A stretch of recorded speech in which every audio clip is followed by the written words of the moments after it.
Yeah. We are live. Do you need to I'm not remember gonna. anything, I'm not gonna Andy? do it this time. No. Oh, okay. Really? I don't need to. So I don't need to remember this time. No, I'm not gonna interrupt. Why Okay, not? cool. That's. It I'm says We've we've glad been actually, live for a long time already, though. Why does it say that? it always jumps a few seconds ahead. That's going to be your new thing now. Okay. you're just saying that to keep us on our toes, aren't you? So we don't know when you are going to do it. Being He's just going to start sneaky. squawking one day. All right. Excellent. This is Literary Roadhouse. One short story once a week. I'm Anise. I'm Gerald. I'm Andy. Okay. And this week we read, yes, that's Yeah. the word, A Fight with a Cannon by Victor Hugo. You should go read it. It's not that long. It's a classic. It's taught in a lot of like classrooms in high school and I guess maybe college sometimes. Okay, so there's going to be some facts in here. You're going to be like, where'd you get those from? We'll talk about that in a minute. On a French warship in 1793, a cannon breaks free of its restraints. It becomes a supernatural beast, machine transformed into monster. As the sea tosses the ship, the cannon becomes a metal battering ram in a wooden hull. It's over 10,000 pounds and has mowed down sailors and turned them into jelly. The captain of the gunners is a passenger subdue the ship. It was the gunner's carelessness that had made it possible for the cannon to break free in the first place. The captain of the ship, who is also a count, of course, celebrates the gunner and the passenger as heroes, though it was really the passenger's quick thinking, wedging counterfeit currency into the cannon's wheels, that truly stopped the beast. The captain of the ship, the count, asks the passenger, who is addressed as a general for historical reasons, we'll get into it soon, if the passenger general thinks anything should be done to commend the gunner. The passenger takes the Count's Cross of St. Louis, which is a high military honor in the French army, pins it on the gunner, and then orders the gunner shot for his recklessness that has imperiled the ship. A storm is coming, and the ship is drifting toward a lee shore. The story ends with the Count saying, as he's pointing to the passenger general guy, "La Vendée has a head." Anyway, a lot of this context is in a novel, apparently. But, yeah. Wow. All right. Yeah. Either Yep. one of you can go first with what you think of the story overall. Yeah. Ah, It's. I know what a loose cannon is. yep. Oh, come on. Okay. Come on. No,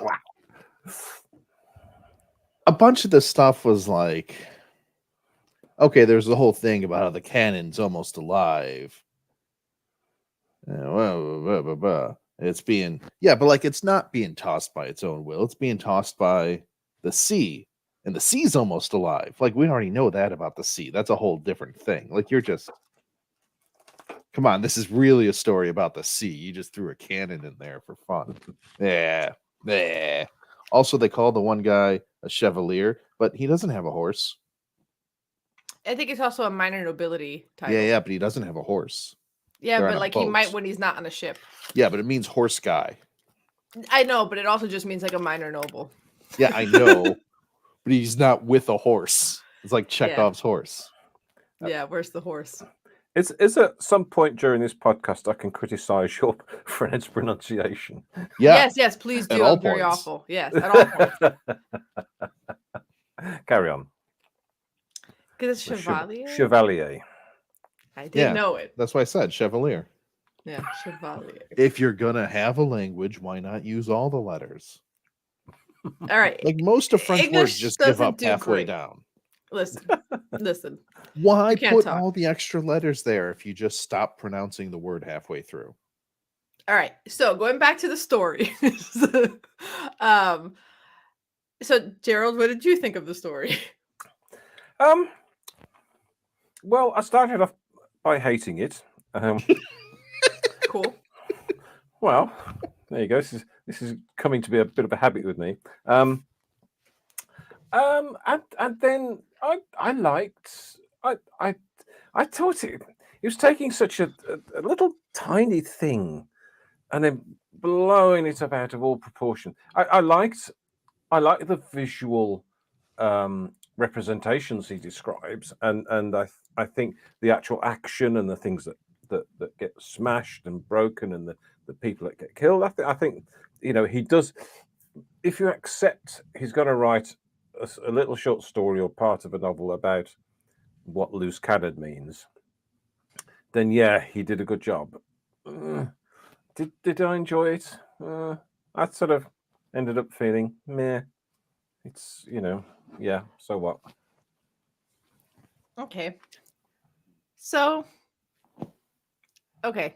I liked everything that had to do with the canon because, yes, it's the sea that's doing it. But in that moment, you're trying to subdue this thing and it's impossible to stop. And I think that Hugo did a good job capturing that. Also, there was one section where he's talking about the way it had kind of like run over and over the 4 or 5 bodies that it had. Like that part was very, I thought, visceral and effective.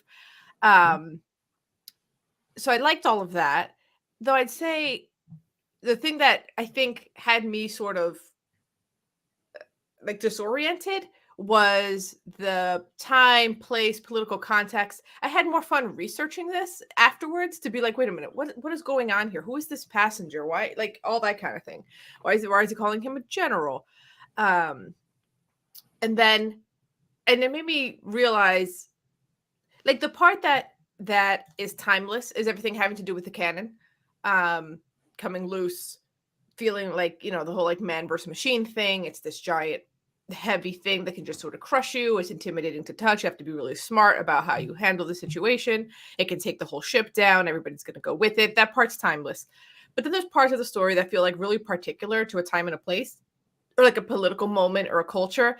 And it makes me think the story would have hit really different if I were a French person in the 1800s reading this. And then it made me realize things in modern times that I've read that really need a very particular political moment or cultural context that you assume the reader just has as sort of background knowledge and you don't need to explain. Then the story hits differently for the people of that moment. And then it probably wouldn't. Like stuff that I've loved that have to do with this moment might not hold up 150, 200, whatever years from now, as people are just like, cool. I don't know what any of this means. So that was something where I was just like, I bet if I was reading this in the 1800s, it'd be like, oh my God, so sharp. You know what I'm saying? But it was like missing that because I'm not. And then I was researching it. I was starting to see it. So that was sort of interesting. It's like, I still don't know anything about the French Revolution. I mean, some things. Everything I learned was from Les Mis. So everything I've learned was from Victor Hugo. What about History of the World Part 1? I don't remember Wow. much. I know. Wow. I feel like I need to rewatch. I would fallen asleep.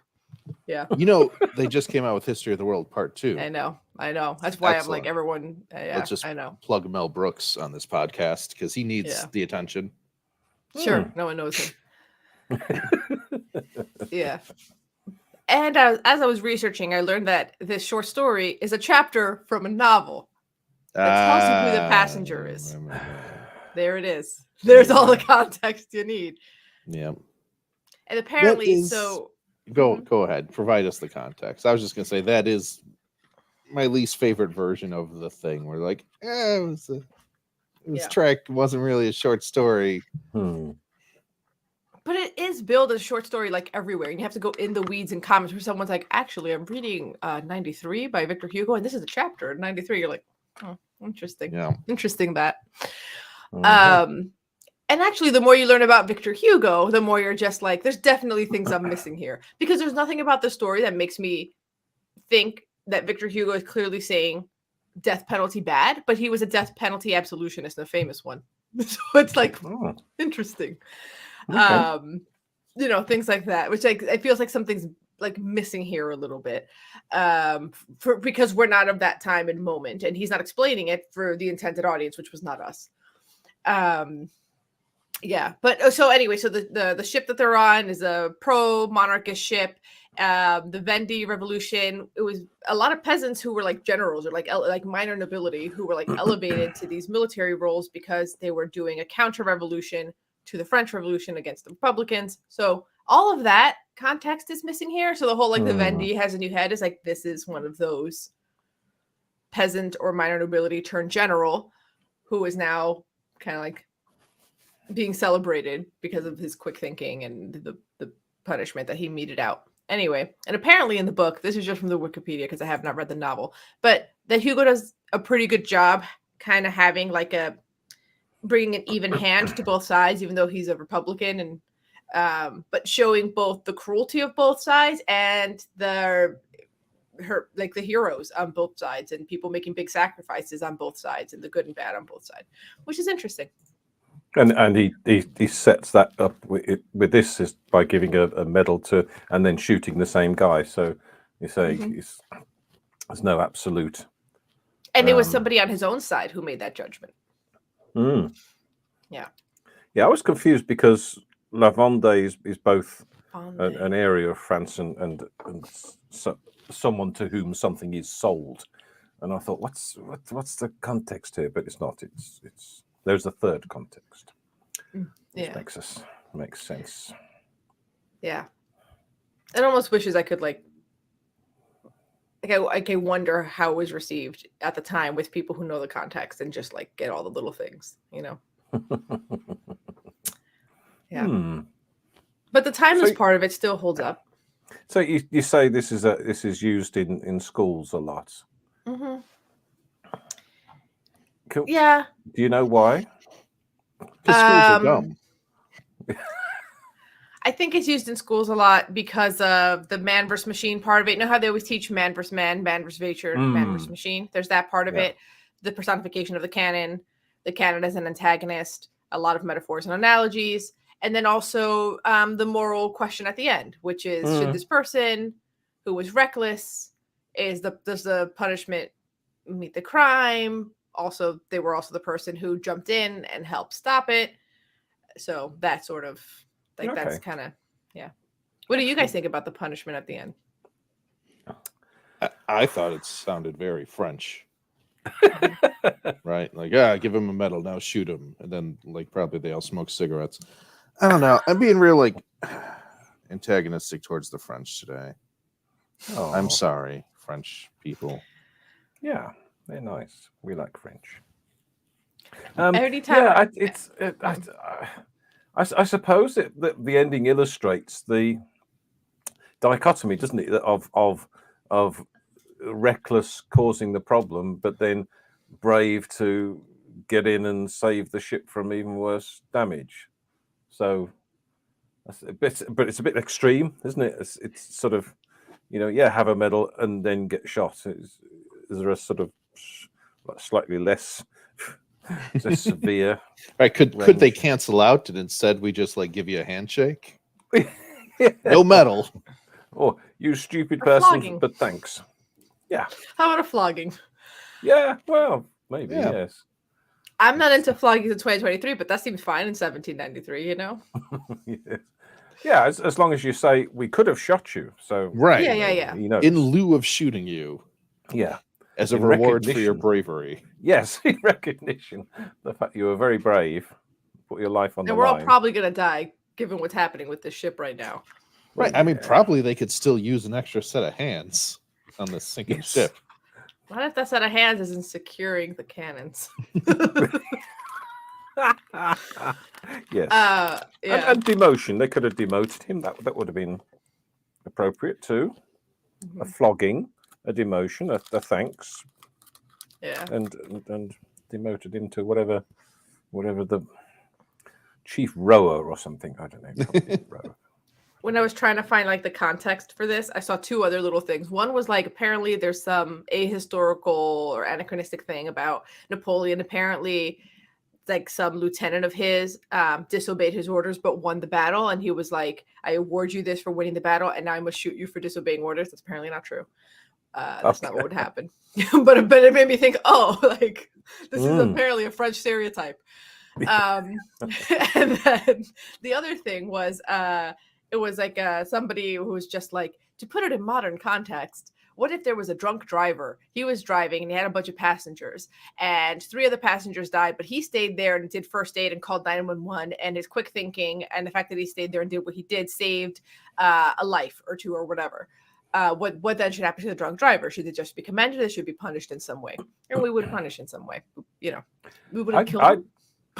We have a real life example of that, and couple of years ago, there was a terrorist incident in London at a sort of prison reform meeting, and some guy got in and started killing people. So he was attacked and subdued, and one of the person was a murderer, ex-murderer, ex-murderer. I don't know.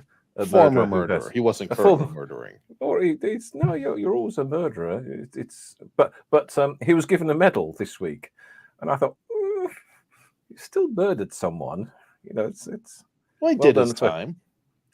yeah, and that's the thing. That's the thing. A lot of people in this country don't realise about the legal stuff is that, you know, the laws are the laws, and if you do your time, you do your time, and that's it. And people Well, say, and what's the "Oh." purpose of prison? Is it rehabilitation or punishment? And yeah, there's lots of things. Yeah, If the purpose of a prison system is rehabilitation, then yeah, Rehabilitation, punishment, and deterrence. and also what Or profit. what penalty. oh, Or profit. Whoa. Whoa, see what he did there. And what was I going to say? Yeah, and length of sentence too. That's a current issue that people are coming up for parole because they served their time, and people are saying, no, he shouldn't be out. He or she shouldn't be out now because they did a really bad thing. So I'm just like, well, you know, what's the point? What's the purpose of having a legal system that assigns a punishment and you do your time, and then people say, not enough, go back. Yeah. So yeah,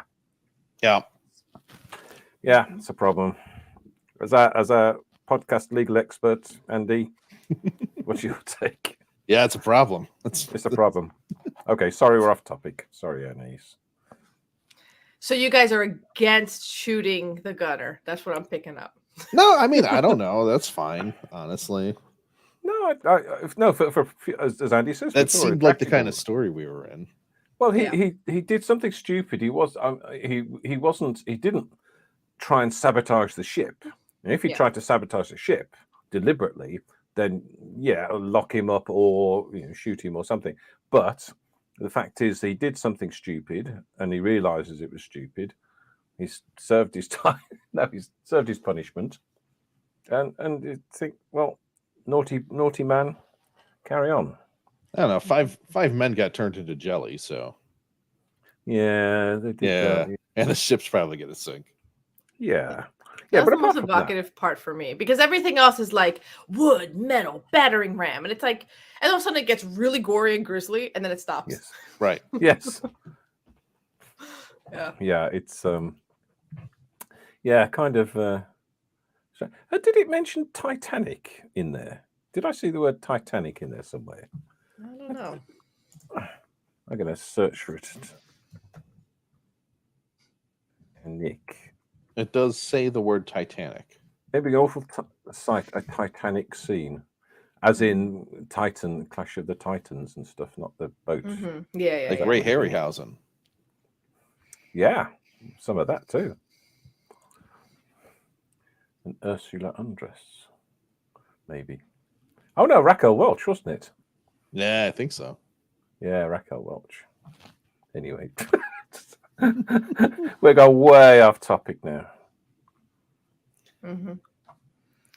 Yeah. Okay. I don't know. I feel like I got through with my notes, which was like the timeless part still works for me. Everything Yeah. else you really need to know. Also, anytime I look up anything about the French Revolution, I'm always just like, France is way cooler than I remember.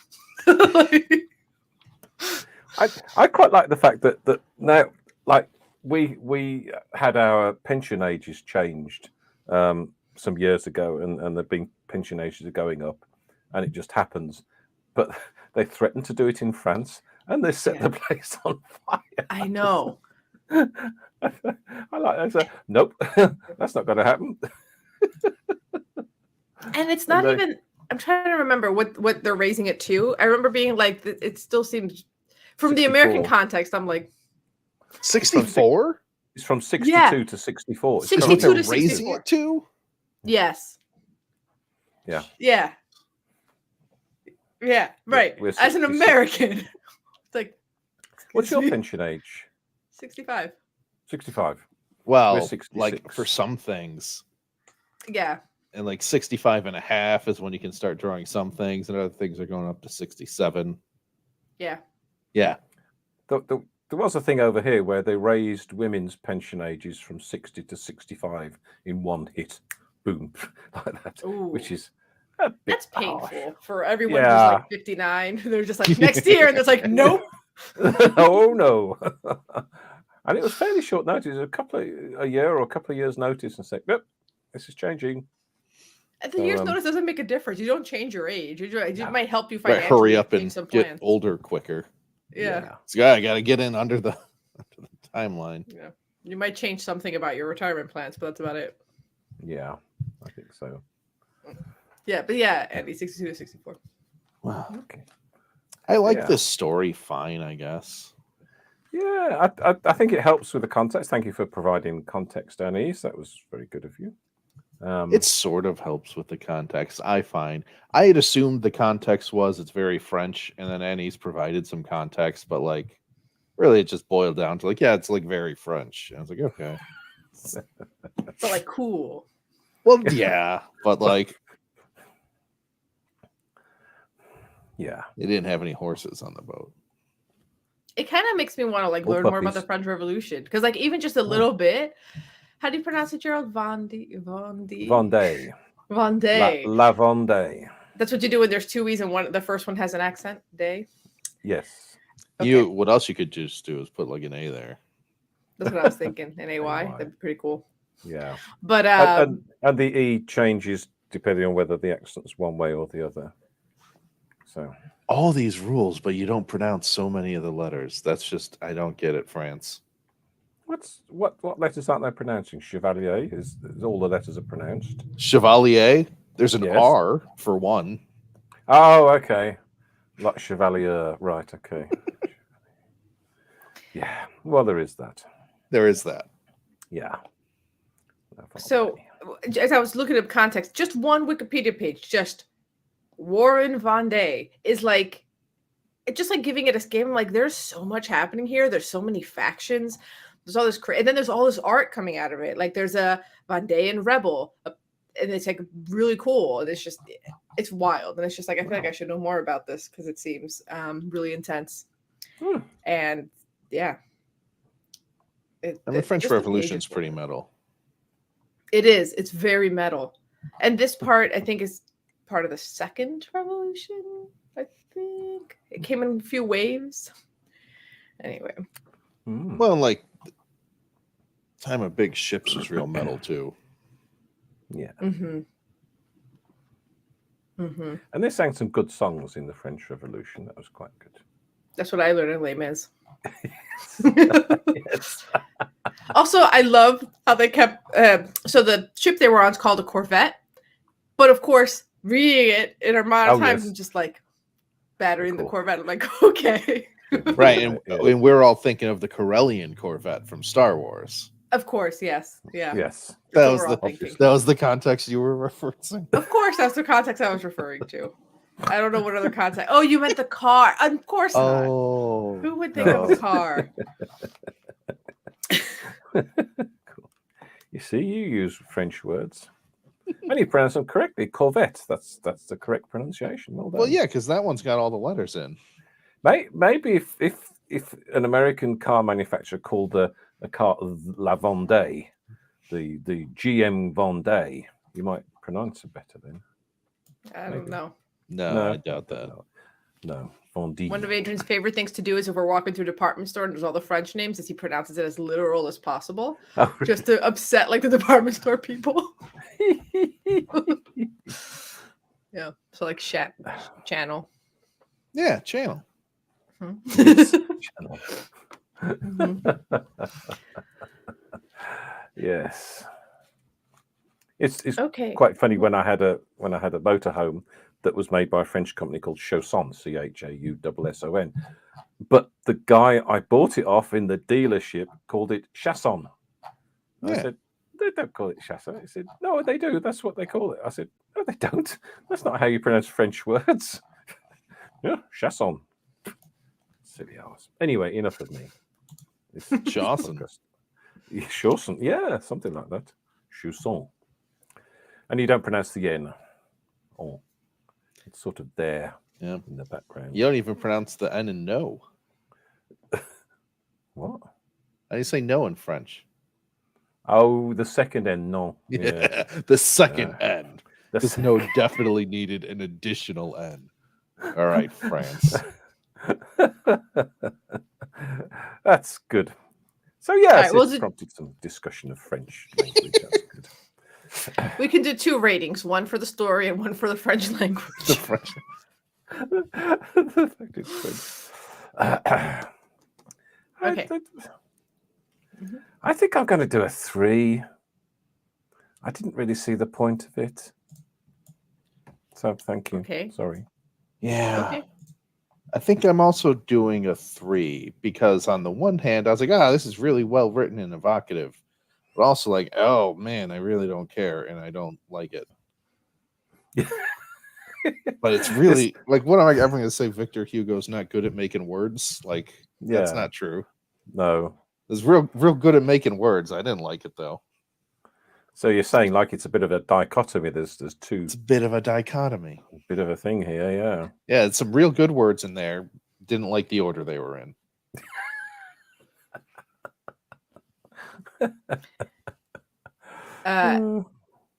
Also, in my researching context stuff, just skim the Victor Hugo Wikipedia page. He's so much more. He also paints. He does so many things.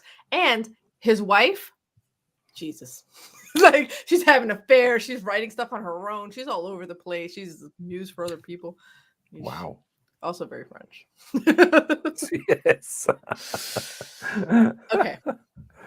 I'm giving it a 4.5. Okay. Ooh. Man, you know what I should have given it? I should have given it a 6 and a 1. 6 and a 1. 6 and a 1. 6 for good words, 1 for their order. Well, I should have given it a 3. But then that would be silly. All right. Gerald, what are we reading next week? Next week, we're reading a jolly little tale, which might or might not have puppies in it, called I Have No Mouth and I Must Scream by Harlan Ellison. Okay. But before you go, tell us how you'd reward and punish the gunner in our Facebook discussion group, the Literary Roadhouse Readers. Keep this podcast safe and tethered by leaving your review on iTunes and support our podcast on patreon.com/literary roadhouse. Every bit helps. As always, share this podcast with the bloodthirsty minor nobility from your countryside. Until next time, read a good story.